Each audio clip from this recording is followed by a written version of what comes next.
I said in that context, what has happened to India? It's a democracy. And how is it that today 10 Janapath has become more important than 7 Racecourse Road? This kind of Kremlinization of politics, of Indian politics, it is this that makes me criticize a person whom I have always held with respect. I still hold him in great esteem. But I did say that this is the weakest Prime Minister India has ever had. Even persons like Deve Gowda or like Chandrasekhar or Inder Kumar Gujral, who did not have a big party with them, a very large party with them, they did not seek permission for everything from the Congress party. They did not. I remember when Chandrasekhar ji was the Prime Minister in 1990, with the outside support of the Congress party. For me, that was important in this respect, that it is because of that development that suddenly I became the leader of the opposition in Lok Sabha, even though I was not the leader of the largest party. The largest party at that time in the Lok Sabha was the Congress party in the opposition. VP Singh had become Prime Minister. And so naturally, Rajiv Gandhi was the leader of the opposition. But when, after the fall of the VP Singh government, Rajiv Gandhi as Congress President gave in writing to the President of India that our party has decided to support Chandrasekhar as Prime Minister of the country unconditionally. Immediately, Rabi Ray, the Speaker of the House, he called Rajiv ji and said to him, see what you have done. As a result, I will have to announce tomorrow in the House that Rajiv Gandhi is no longer the leader of the opposition.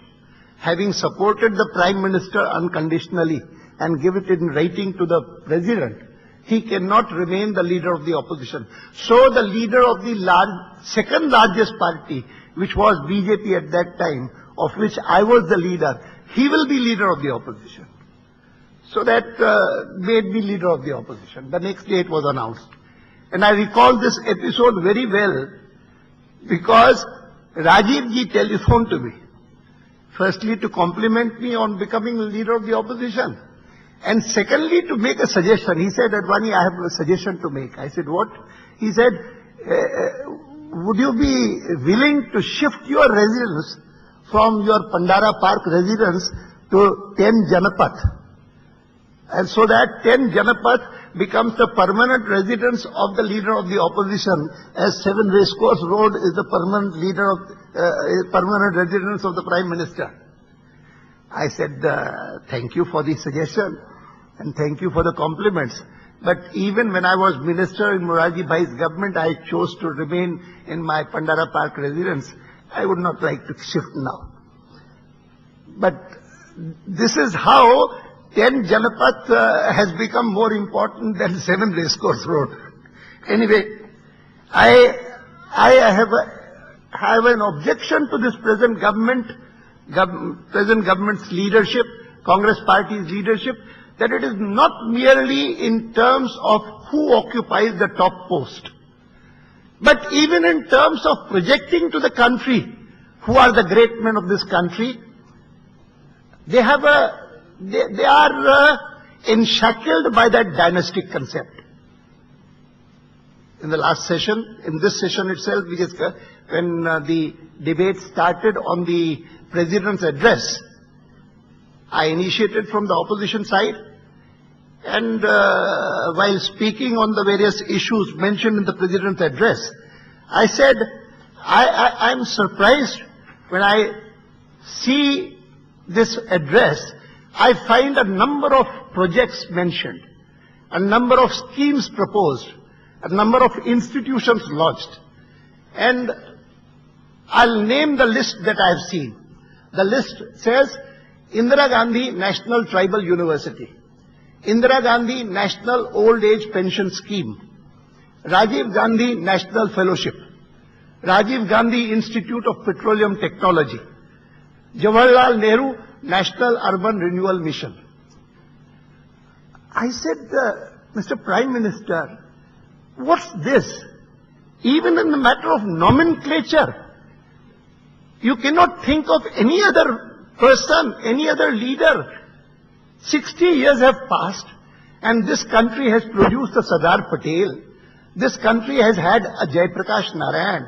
This country has seen Dr. Ramano Lohia, Dr. Shyama Prasad Mukherjee. This country has seen an Anna Durai.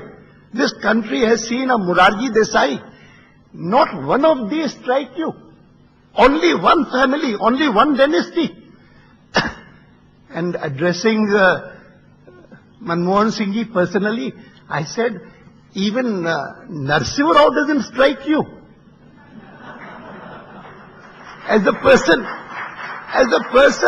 who was principally responsible for economic reform, who launched the whole process, who reversed the earlier strategy, and none of them.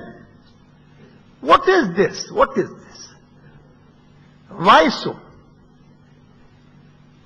When you ask me about the difference between the leadership of the BJP and the leadership of the Congress, I can clearly see these differences. We've never had a lifelong president in our party. Several parties have. We never had. In the Congress party, it's a lifelong dynasty, which is there. Even the 6 prime ministers who have been there have been 6 prime ministers from the Congress party in all. 3 of them belong to the same dynasty. And the remaining 3, 2 of them, not very long time, whether it was Shastri and Narasimha Rao, I have already spoken about it. And then the present Prime Minister, as I said again and again, I sometimes pity him. I feel sympathy for him. But it is his own. Otherwise, the office of Prime Minister has authority which is enormous, enormous. There is no lack of authority in that. And contrasting approaches to coalitions also are evident. As I said, Vajpayee also had to deal with a huge coalition. That huge coalition at one point comprised of 24 parties. और ये जिनसे उन्होंने कहा ना romancing, naturally वो सब आते हैं, उसमें आते हैं, कोई नहीं, दिक्कत की बात नहीं. I don't feel sorry for that. But at the same time, see what I did. The common minimum program did not include some of the items that we were very particular about. We did not include them. If, after all, I have never shied away from saying that if the party's strength could increase from 2 to 190, to which Prabhu referred, one major factor was our campaign against pseudo-secularism. Our campaign to say that crores of people in this country regard a particular place as Ram Janma Bhoomi, at the birthplace of Rama. And if they want to have a temple constructed there, on the basis of records which say that when Babur destroyed that, he destroyed it because it was believed to be the birthplace of Rama and built a mosque over there. And if we want to do it, what's wrong about it? What is there wrong about it? And this was the factor which brought us to power and made us so popular. We said, all right, but a coalition has its compulsions. A coalition can be formed only when there is an agreed program, minimum program. And in agreeing to that program, we left aside that. We left aside our desire to have Article 370 scrapped. We left aside our desire to see a uniform civil code in the country, a requirement or even of the Constitution, only in order to see that a coalition can be formed. And the coalition dharma, this phrase also has been a contribution by our party. Just as he mentioned pseudo-secularism and minorityism and cultural nationalism, coalition dharma required us. We discussed with our allies. I said, suppose for instance on these you do not agree. Are you willing to agree on our program that India must become a nuclear weapon state? One by one, every one of them agreed. He said, this is all right. We have no objection to that. India must have a nuclear deterrent of its own. And when they all agreed, we included that in our common minimum program. We call it the National Agenda of Governance. That was the program in 1998. We did it in March 1998. Within a period of 2 months, we had the Pokhran 2 explosion. And see what it achieved for the whole country. We were criticized by Dr. Manmohan Singh, severely criticized in the Rajya Sabha for having done Pokhran, that Pokhran blast. But I believe that if there are 3 major factors which have made the whole world look towards India with respect, these 3 things during the last 60 years are, number 1, our success as a democracy. Number 2, our abandoning the license permit quota Raj in the early 90s when Narsimha Rao was at the helm of affairs. And number 3, Pokhran 2. I call it Pokhran 2 because Pokhran 1 was done by Indira Gandhi, who abandoned Nehru's approach of using nuclear energy only for peaceful purposes, and who took the first step towards making India a nuclear weapon state. When Mr. Kissinger came to meet me a couple of months back, I told him, I said, he asked me about why we are opposing the present nuclear deal. I explained to him. I said, we are not opposed to having a strategic friendship with America. We started it. But we are opposed to any agreement which says that Indira Gandhi may have done Pokhran 1, Vajpayee may have done Pokhran 2, but hereafter no government of India must do Pokhran 3. This we cannot accept. This is the price which is being paid today for this in the name of nuclear energy. If this is the price to be paid, my party is not in favor. Strategic partnership, yes. And for strategic partnership and a treaty between equals. But I regard this particular treaty, which is being signed now, as a treaty between unequals. And this unequal treaty is not acceptable to us. Of course, the Communist Party's opposition to the deal is not because it is unequal. It is because it is with America. We should have no friendship with America. We should have no deal with America. This is not our approach. On the one hand, we dealt with our allies in this respect. On the other hand, they have not even mentioned the nuclear treaty in their common minimum program. There is no mention of it. And suddenly they have taken it up in a manner. The Prime Minister tells a leading paper of Calcutta, put it on the front page. This is non-negotiable. This is final. And if the left doesn't agree with it, let them go where they want to do. And if the government falls, let it fall. This is not the approach. This is not coalition dharma. And particularly when you see that the bulk of the MPs in the House are also not in favor of it, why are you pursuing it? Why are you pursuing it? Early morning today, when I was coming to this meeting, a friend, a colleague of mine, phoned me that he had so-and-so from the left met him and conveyed to him that privately the government has told them that we are not pursuing it, don't worry. We are more concerned about seeing that the whole term, the government lasts the whole term. I don't know. I really do not know. But this is, but Prabhu may find out from further. I don't know. I am only confining myself to the subject that Prabhu Arunji has given to me, namely the difference between the leaders of the leadership of the two parties. Even on the issue of national security. Our concern is, let the terrorists know that this is a country, this is a leadership where attitude towards terrorism is of zero tolerance. Zero tolerance. Absolutely. After all, see what America has done. Even in America, after 9/11, till today, anyone who goes to the airport, he has to undergo a thorough search. Thorough search. Nothing of that kind happens here. And here, if anything of that kind happens, there'll be a hue and cry. Hijacking hua to kitna shor macha.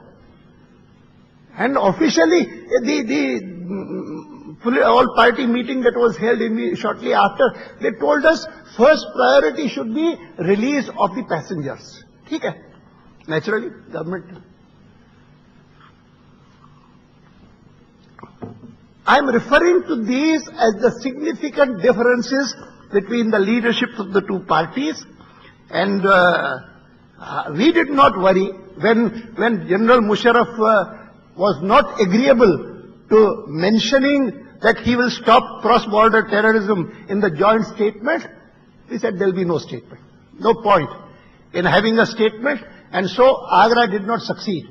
I was criticized for that, though it was a decision taken by the entire cabinet on security, cabinet committee on security. But I was criticized for that. I don't mind it. I didn't mind it. If I said it's the right thing, you don't mention cross-border terrorism. You say that what you call terrorism, what India calls terrorism, is only a freedom fight that is going on in Jammu and Kashmir.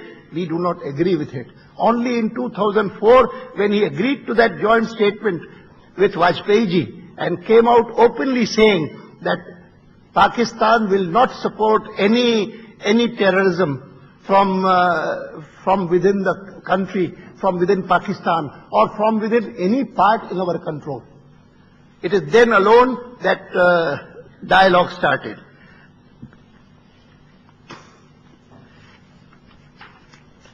Friends, I think I have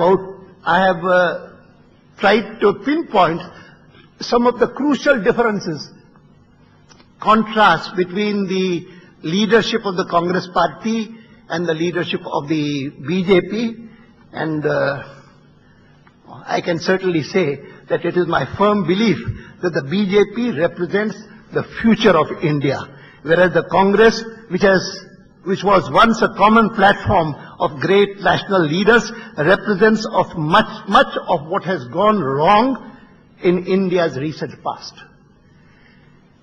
One last thing that I would like to say is that in leadership qualities, IQ may be important, but EQ, emotional quotient, is even more important. And still more, I would say, moral quotient and spiritual quotient are even more important. And it is in this respect that there is a difference between the leadership of the Congress party and the leadership of the BJP. Thank you.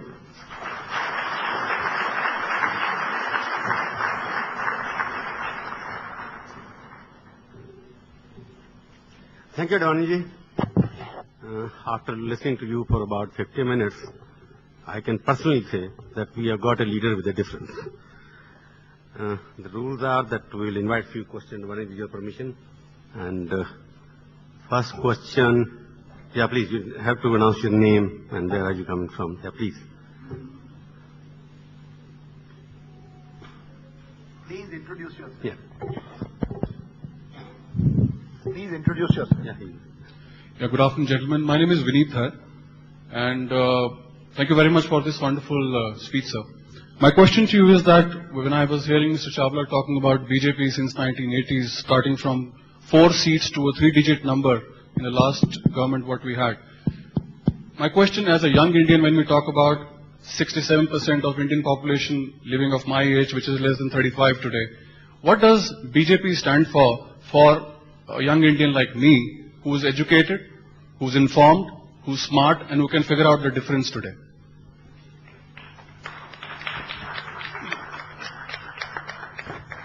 Right, that's our strength.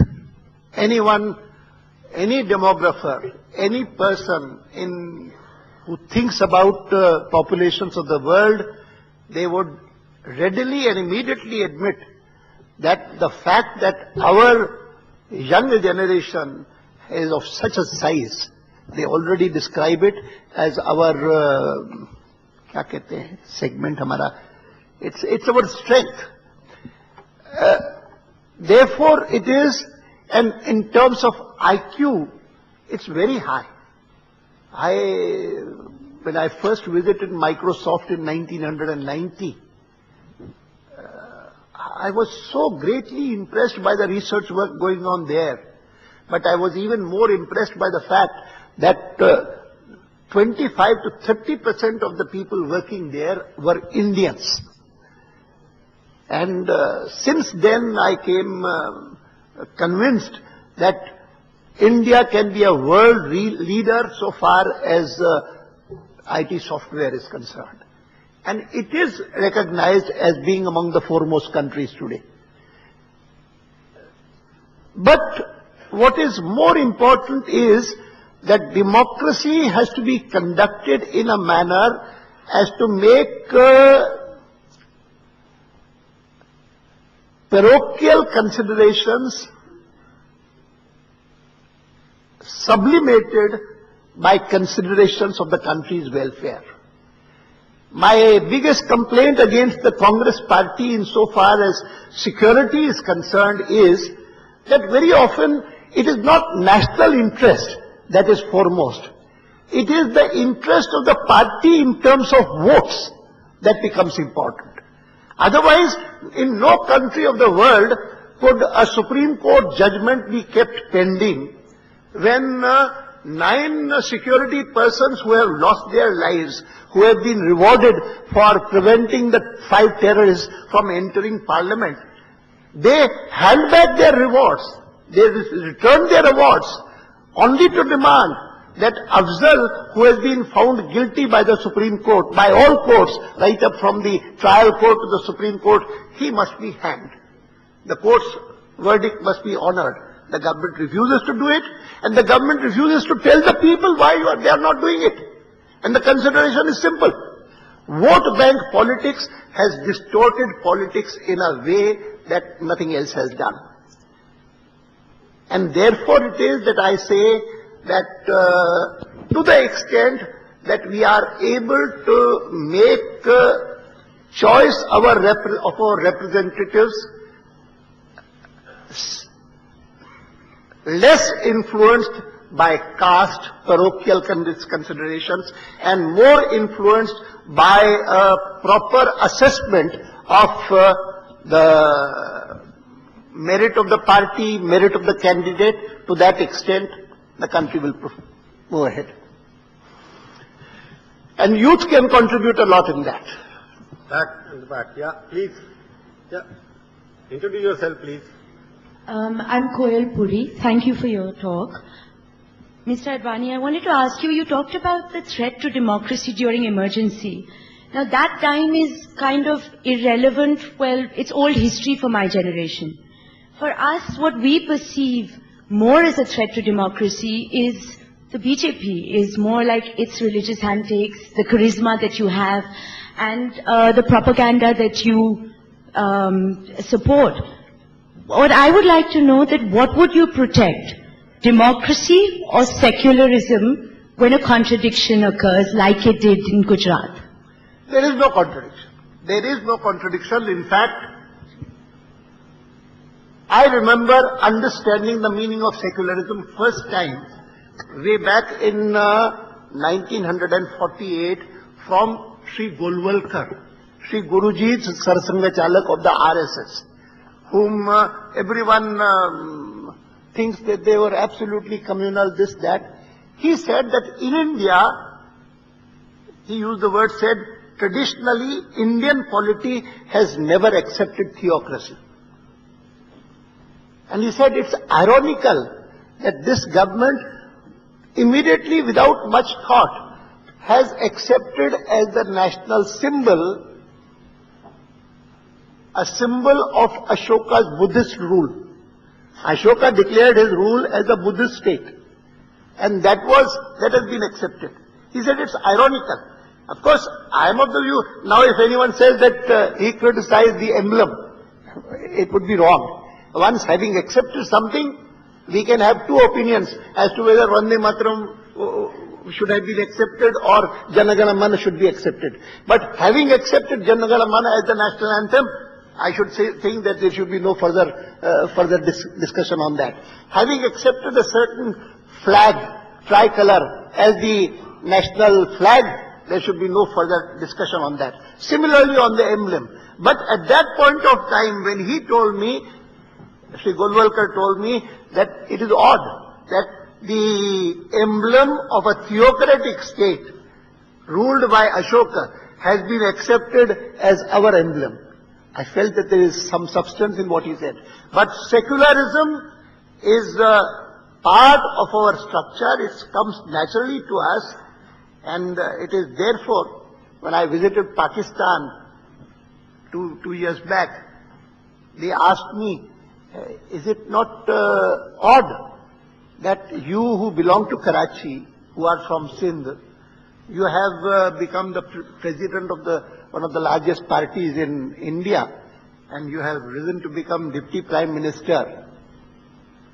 Did not your Sindhi origin prove an obstacle in the way of your political life? I said, never. Because I believe that Indian culture and ethos are assimilative. And I said, it is something for you to ponder over. Why is it that Muslims who migrated to Pakistan from UP, from Madhya Pradesh, from other parts of India, they are still muhajirs there. They have to find a new party for themselves, float a party from themselves, MQM. Why is it? You ponder over it. But so far as Indian culture is concerned, Indian ethos is concerned, and therefore I again and again emphasize that in Indian nationalism is based upon our culture. That is assimilative. That is absorbing. Yeah.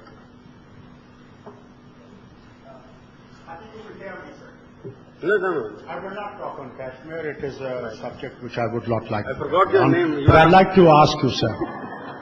You say, and I don't represent Congress. You very well said I know that that. you want to fight the militants. But can you tell me, sir, when those 3 people were released, I was going to leave the government. Because one way, this nation, if it has to prove that you're going to fight terrorism, and we could have easily sacrificed those 89 and shown the world that we mean to fight. So could you tell us, what was the reason? Because you, and I must tell these people, what we see you as, a hard face of BJP like Sardar Patel. I'm telling you very frankly. And Vajpayee as a soft face of RSS, BJP, whatever you may call it. Tell us, sir, do you really mean to fight the terrorists? Or is it just a short-term strategy to win the votes? If we had not intended to fight the terrorists, there was no reason why Agra would have failed. If we had no intention of doing so, Agra would not have failed, because Agra failing, particularly after we had invited him to come here, was something for which we were criticized by our own people also. But so far as the hijack episode is concerned, my views on that are known broadly, but I have the limitation of being part of a government, and in that government it was felt that at this point of time 160 or more passengers whose lives were at stake, they should be rescued. And as I mentioned even in my speech, that was the advice given by various parties also. I cannot defend anything, but I can only say that this was the background. That doesn't in any way make our approach to the problem of terrorism different from what I have said. Yeah, please. Mike, just a minute. Yeah, please. Perception in today's changing India, which is not a great perception of politicians. There was a time when this upper echelon of leadership like yours, which is still respected and looked upon as leadership, that's a completely different strata. But by and large, Janta, and I'm sure a lot of people in this room, do not really look upon politicians as inspiring anymore. A small thing happened to me the other day. I was applying for medical health insurance from a private company. And when I wrote my occupation as a politician, secretary to secretary in the health section, they refused me the health insurance. So when I asked my secretary, why have they refused me health insurance? They said, oh, because you're a politician. Now I won't go into why, because I delved into it further and said that this is discrimination, reverse discrimination. So what would you suggest to us, Manni Advani ji, that what should we be doing, or what should we be doing to clean up our act? Yashodhara is a politician. I am also a politician. For both of us, our responsibility is to see that by our own conduct, our own behavior, we are able to change this image of the ugly Indian politician. I have often, while we have training classes conducted for my own party colleagues, various kinds of training classes, मैं उनको कहता हूँ, I begin with saying that in many political parties, they feel that these training classes are absurd, meaningless. What is important, how to win votes. But I would only like to tell you of a small couplet that I heard at a Hindi Kavi Sammelan. And that couplet says, नए नए मंत्री ने driver से कहा, car आज मैं चलाऊंगा. नए नए मंत्री ने ड्राइवर से जब कहा, कार आज मैं चलाऊंगा, ड्राइवर ने कहा, हुजूर मैं उतर जाऊंगा. ड्राइवर ने कहा, हुजूर मैं उतर जाऊंगा. यह कार है, सरकार नहीं जो भगवान के भरोसे चल जाएगी. So that it's only politicians who can get on in politics and even run governments without any training. Car तो नहीं चलेगी, कार के लिए training चाहिए. Now I said this kind of sarcastic comment about political people, that should not be allowed to become prevalent, because by our own conduct, by our own understanding, by our own training, we should change this image. EQ की बात आ गई ना? हाँ. Question जो है आपको, या please introduce yourself. My name is Priyanka. This is to follow up with the first question you addressed, that 60% of the country's population represent the young Indians. But if we see the BJP leadership is comprising of the leaders of experience, which we certainly appreciate, but none with the freshness of youth. And if we see in contrast, Congress has several young leaders like Sachin Pilot, Jyotiraditta Scindia and Milind Deora. Why so with BJP? अखबारों में नाम नहीं आता होगा, वैसे तो बहुत and I don't deny, there was a time when we started our Janasangh, we did not have a youth wing at all, because we used to look for aged people to lead us. थे नहीं हमारे पास, इतनी कमी थी. Of course, I am talking of my own experience in the early decades. But now also I feel very happy. Only the other day, when I went to a Yuvati Sammelan, I was surprised to see the whole Mavalankar Hall and the galleries above, full of it. Anyway, but I do take note of this comment also. Jayashankar ji, yeah. Mike, please. I have a mic here. Can I just ask my question first? If you don't mind. Where? Here. Yeah, please. Thank you. Let him complete. Just to actually repeat the first two questions from... Please introduce yourself. Yeah, my name is Abhay Singh. I've recently moved to India, to Bombay. To repeat the first two questions of the young people here in anticipation of an answer. My further comment and question is that when do you think, Mr. Advani, that the level of politics here, the maturity of the level of politics here will elevate itself to the level that we can actually focus on some of the simple things which we can do quite easily, such as clean our streets, such as stop people from spitting, such as, organize our traffic. Very simple things that make a big difference, which can be done quite quickly. Prior to 97, even we did not talk as much about governance and development as we have been talking since 1977. I remember my longest Rath Yatra was in 1997 when India completed 50 years of its independence. And the only message that I gave in all the hundreds of speeches that I delivered was that the patriots who had fought for India's freedom, they had dreamt that within a short time India would be free of poverty, would be free of illiteracy, would be free of backwardness. But if after 50 years of independence this has not been achieved, what is the reason?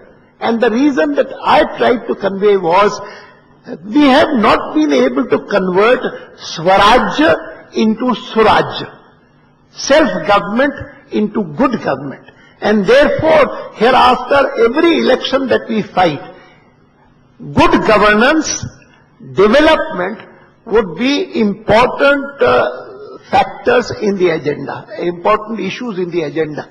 In Gujarat also, despite the vicious campaign that went on there against us, against our leader in Gujarat, if we succeeded, it was principally because of the success in showing good governance, having development, and also having an honest leader to lead it. I'll take one more question. Yeah, Shekhar. Lal Krishna ji, mera naam Madhur Bajaj hai. Oh, sorry. You have well expounded the differences as you saw it between the BJP leaders and Congress leaders. As an industrialist, I would like to ask you, is there any possibility of the leadership of the two parties, Congress and BJP, coming together? As we see the differences between the coalition partners of the Congress. In fact, when you take reforms or economic development, etc., we find a lot of similarities between your party and Congress. So is that a possibility? So secondly, you talked about one India, and 3-4 times you repeated it. In our state of Maharashtra, from where I come from, you know what's happening. It is easier for us to become a global citizen rather than an Indian citizen. What is your and your party's view on one of your erstwhile partners trying to throw away non-Maharashtrians from Maharashtra? I think even though we have an alliance in Maharashtra, mine was perhaps the first forthright statement on the issue. And that too I compared it to what we did in Jammu and Kashmir. And I said our first national agitation was on the issue that no person from any part of India can be prevented from going and settling in any other part of the country. And so that applies to Bombay also. This is certainly true that the problem has arisen also because of the joblessness created in the countryside, in the rural areas. And unless that is tackled effectively, you can't have 65 to 70% of the population living on land, which is after all limited, and they have to be provided with employment and job opportunities. And otherwise, the process of urbanization is natural. You cannot prevent. First, in the beginning, it was preventing people from coming from the south. Now, UP, Bihar की बात है. अब दिल्ली जो है, वो दिल्ली जो कुछ है या बॉम्बे भी जो कुछ है, वो इस कारण है क्योंकि बाहर से लोग इतने आए, उन्होंने आकर उसको बनाया है. इसीलिए उसके बारे में हमारा दृष्टिकोण बिल्कुल साफ है. Anyway, I will have the pleasure of asking you the last question. But 2-3 questions are related to the youth, that how this party is going to attract young population. You spoke about biological dynasty. There is a Gandhi dynasty. But I think in your own party, there is AA dynasty, Atal and Advani. Well, in the past 30 years, the party could not think we have 2 A's. It's also a political dynasty that you have not been able to have their naming so many leaders. And your party also, this AA dynasty is still perpetuating because others are not able to come forward as you pointed out. Prabhu's question is very pointed, but to some extent misleading. The Congress party, even before 1947, there were so many party presidents. At the time of partition, 1947, it was Acharya Kripalani, who belonged to the area of the country to which I belong. He was the president of the party. Before him, Maulana Azad was the president of the party. There were so many presidents. But at all points of time, Gandhiji's view mattered most for congressmen. Similarly, in our party, there was several decades in which Deen Dayal Upadhyaya's view prevailed the most. Later on, it became Vajpayee. Later on, it became Vajpayee and Advani. But that doesn't mean that it is any kind of dictatorship. We always have interaction with all. And if at any point of time the party feels that Advani has done wrong in this, Advani has to pay for it. He has paid for it. That only means that I was not able to convince them that what I had done was right, though later on it may seem different. चलिए आप पूछ लीजिए क्योंकि आपका right बनता है. कौन है? ये मिस्टर Udit Raj, हाँ. President Indian Justice Party, small party, newly launched. Advani ji, we heard, of course, as Prabhu ji, Arun ji, they addressed you that party of difference, leader of difference.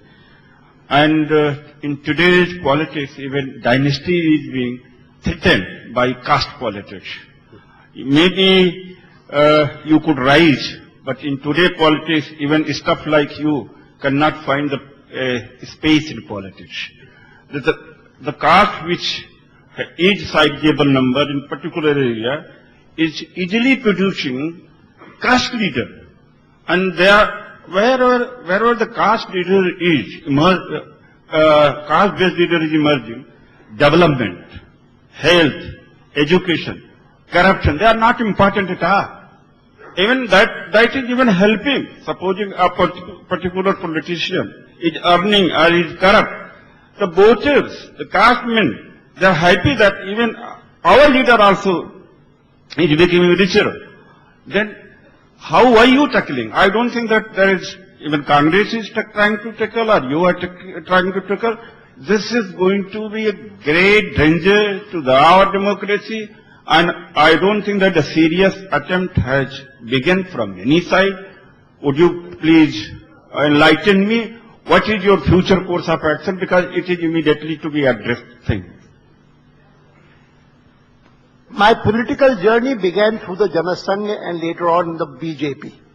But my entry into public life, something not related to my education or family, was by becoming a member of the RSS. And the biggest training that we received in the RSS was not to think in terms of caste. For a long time, particularly before we came to politics, we never even knew the caste of many of our own colleagues. Did not even know it. It's later on that we learned about it. But today what is needed is empowerment of those castes which have remained outside the mainstream, that have not been really given their place in society, and that effort has to continue in a sustained manner. It continues. Thank you, Advani. Thank you, everybody. I think it was a very good session. May I invite Mr. Puri to come on the stage and present.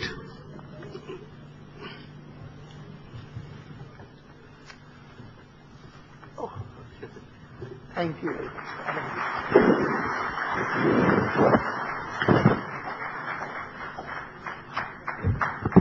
Thank you very much.